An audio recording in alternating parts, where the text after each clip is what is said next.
बोला बोला बाबा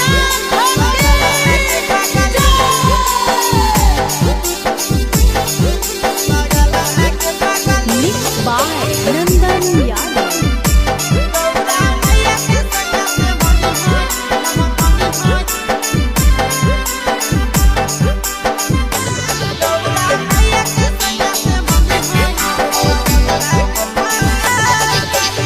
जलावा चढ़ावे जय हो, जलावा चढ़ावे जय हो, शिवलावा गे पगली गहुरा मैया के सैया से मंगी होई है पगलवा गे पगली, गहुरा मैया के सैया से मंगी होई है पगलवा गे पगली। जलावा चढ़ावे जय हो, जलावा चढ़ावे जय हो, शिवलावा गे पगली गहुरा मैया के सैया से मंगी होई है पगलवा गे पगली, गौरा मैया के सैया से मंगी होई है पगलवा गे पगली।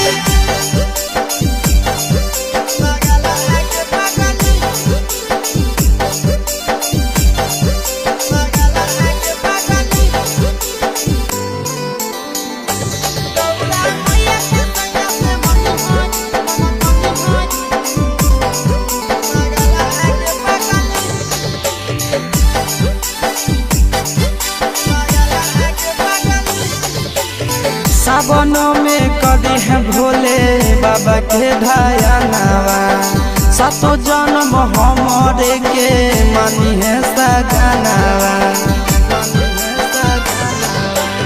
सावन में कदी है भोले बाबा के ढायानावा, सातो जन्म हमरे के मानी है सजनावा। पूजी हो चरनिया, पूजी हो चरनिया, मतवाला के पगली गौरा मैया के सैया से मंगी है पगला आगे पगली, गौरा मैया के सैया से मंगी है पगला आगे पगली।